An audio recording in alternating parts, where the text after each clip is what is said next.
Hello and welcome to Completely Biased Podcast. I'm Sean, joined with my friend Trevor.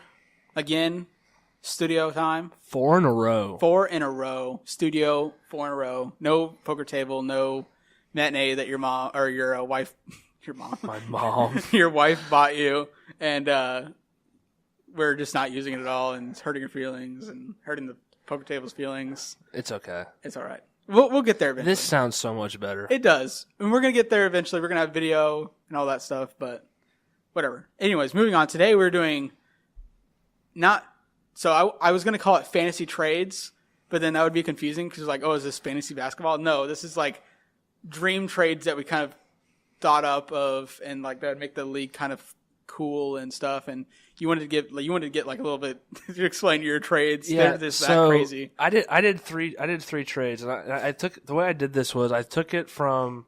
Wait! Before we start, the update on yesterday's podcast that we did about the Seattle and San Diego, San Diego and Chile. So right after we finished the podcast, we learned that. I believe I explained that Shohei Ohtani has a lot of relationships with the San Diego Padres, how his Japanese team used their facilities, how like the organizations were in constant contact. Evidently that expired, and the Fighters, which is the team in Japan that Ohtani plays for, canceled their relationship with the Padres, and now they are kind of like there's tensions now, so that might knock another team out. Yeah. The Fighters like to train in the Padres spring training facility. Now that that's kind of over, they want to move elsewhere. So I don't know if that's going to affect where he signs, but that might knock it down to 6 teams. Go Cubs, go! the Shohei, is that how you pronounce it? Shohei Ohtani. The Shohei sweepstakes. It's gotten a little bit more juicier. And Trevor smiles a little bit more. But thanks for the update. Dude, I had a dream that he signed with the Cubs last night. It happened like right as I hit close on the recording. He was like, "Oh wait, oh dude," and I was like, I didn't have like the thing of like presence of mind to like just turn on the recording again, just to record him saying that. But whatever, we did it the next day. It's all right.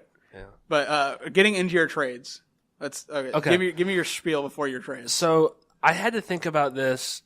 These trades are something that would happen in February. Okay, so I'm thinking about where the teams are going to be at in February. I thought about it from all my trades involve a team that's not in the playoffs and a team that is in the playoffs, and then possibly a third team depending on the trade.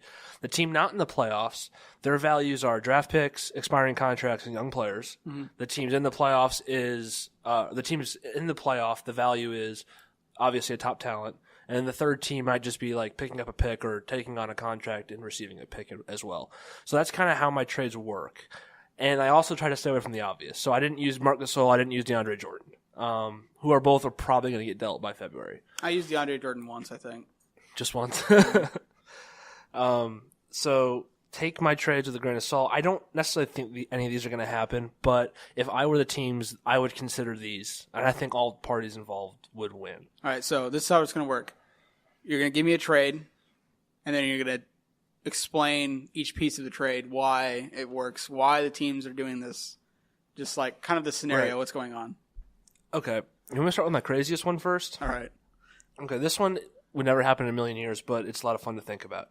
So the team that I have that's in the playoffs and in the running is the Cleveland Cavaliers. Mm-hmm. I think they need to make a trade at some point because they're not beating the Warriors.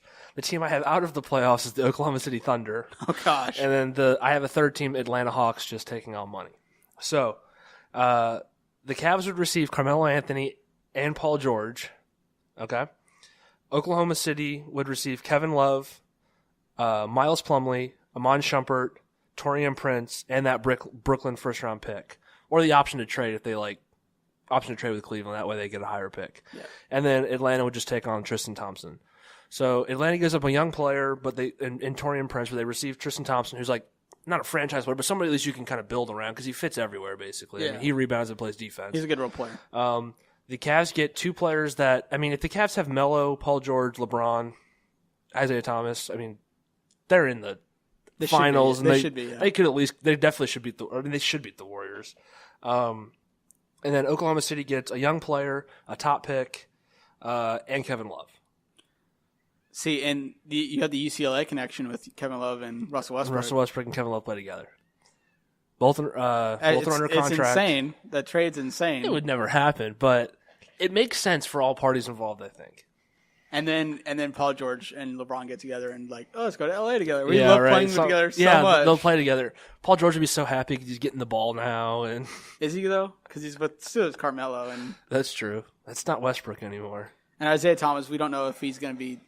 We still don't know how good Isaiah Thomas can be with other stars. Yeah, we really don't know that, but yeah, but that team could pretty much beat the Warriors. An interesting trade. Yep. All right. I guess mine are a little bit less. Mine are a little bit less involved. Like I don't have picks so much in there. We can throw in picks to make the deal spicier. Mm-hmm. I'm just making sure the money matches and the players match talent wise, or not talent wise, but like it makes sense for like these value. Yeah, it makes sense for these players to be traded, and we can like add in the picks as we go along to make this a little bit more like workable and like why like the incentive. So. I wasn't looking at picks. I was just looking at money. This works for both teams. This makes sense for both teams. All right. First trade. We got our boy Boogie. Yeah. I got our boy Boogie going to reunite with his buddy John Wall in Washington. I thought about that trade a lot. And I think I made it work. Did you? Yeah. So Boogie from the Pelicans is being joined with Eton Moore. So Boogie and Eton Moore to the Washington Wizards for a young player. So the Pelicans want young players, and if they do trade, like me and Trevor's argument, if they do trade Boogie and Anthony Davis, they want to make sure their team gets better overall. Right. So they want to add more depth. So I've got a young player in Kelly Oubre going to the Pelicans. I got Morris going to the Pelicans, and then I've got Gortat going to the Pelicans. And then to add on to give him a little bit more not young players, but decent, like, low money, like, decent role players. Satoransky also going to the Pelicans. Okay. And then we can add in, like, a pick, too. Yeah. But do you think the Pelicans do that without Otto Porter in the trade? Otto Porter can't be traded. He can after December, I'm pretty sure. Can he? I don't know. Maybe I think after December 15th he can. Because the thing with the Washington, I don't know if the Wizards would do that with Otto Porter in it. See, I don't know if the Wizards would do it either, but I don't know if the Pelicans would do that. That's my only concern. But, the whole selling point for me for this one is the Kelly Oubre, because Kelly Oubre is a good player and he's a young player. Yeah, and then you get two good starters in the NBA with Morris and Gortat. Mm-hmm. They're good starters in the NBA, and then Satoransky is a good role player. So yeah, I think it's not like the best for both sides, and like I said, you throw on a pick there too.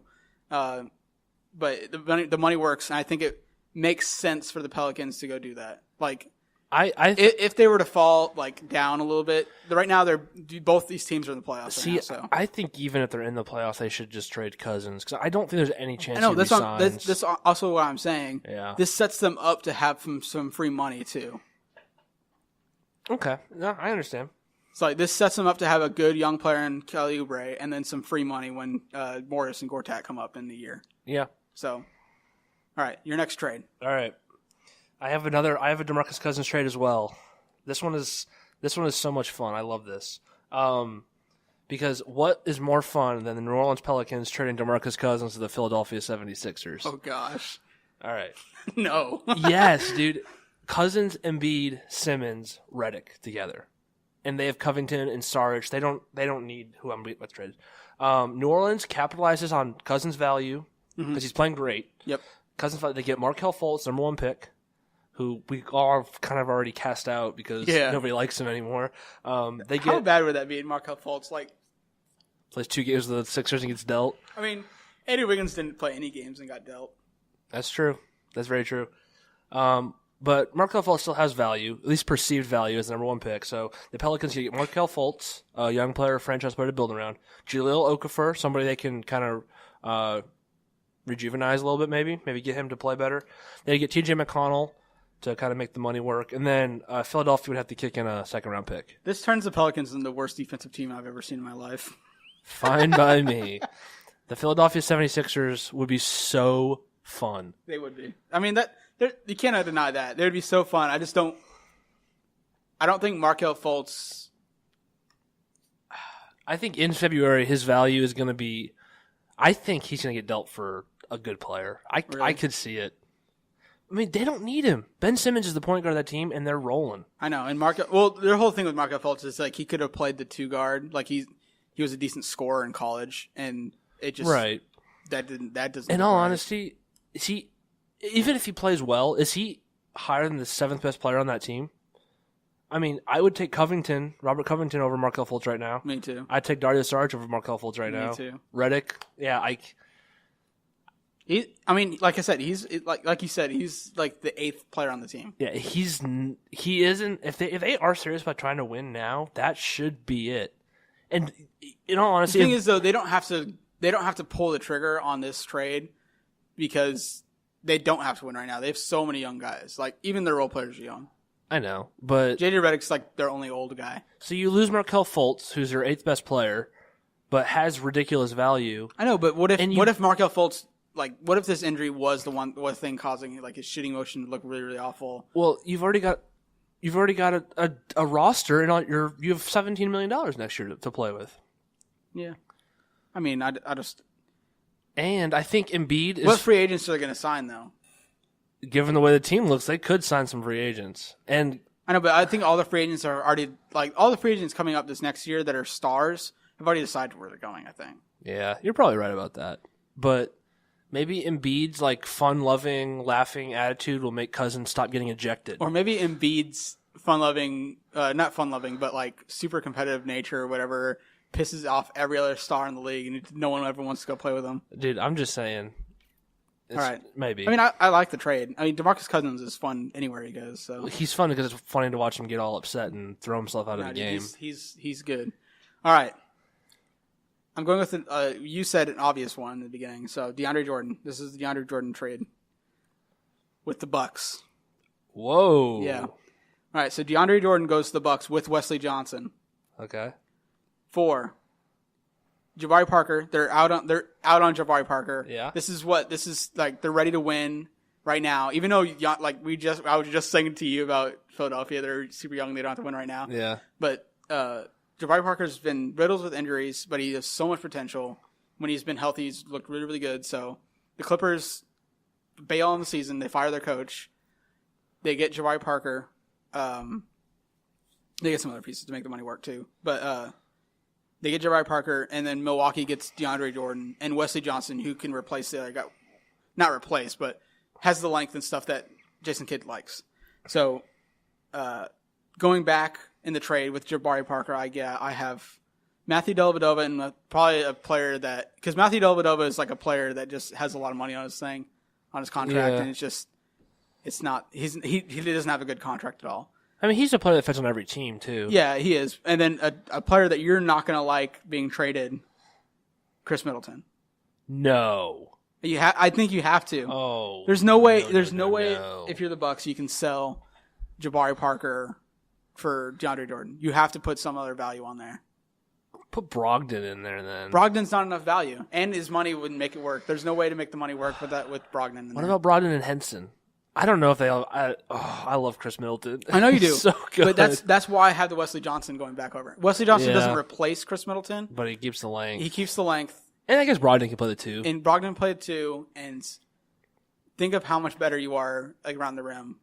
You move Giannis down, because Giannis sometimes plays a 5 in that lineup. So you move Giannis down.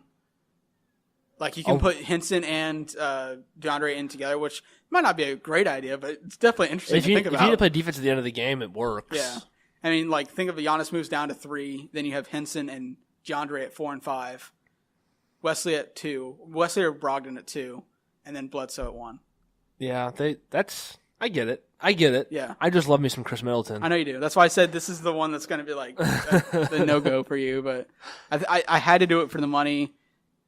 And funnily enough, on this little trade machine thing that we were using, there's an analysis thing that like does the wins, like how many more wins would this team have, which is completely would not work ever. I know, because you can't project that kind of thing because players work differently on different teams. But the Milwaukee Bucks would lose 1 win, and the Clippers would gain 2 wins. Dude, I believe it. Chris Middleton, that's what he does. I don't know how that works. He provides wins.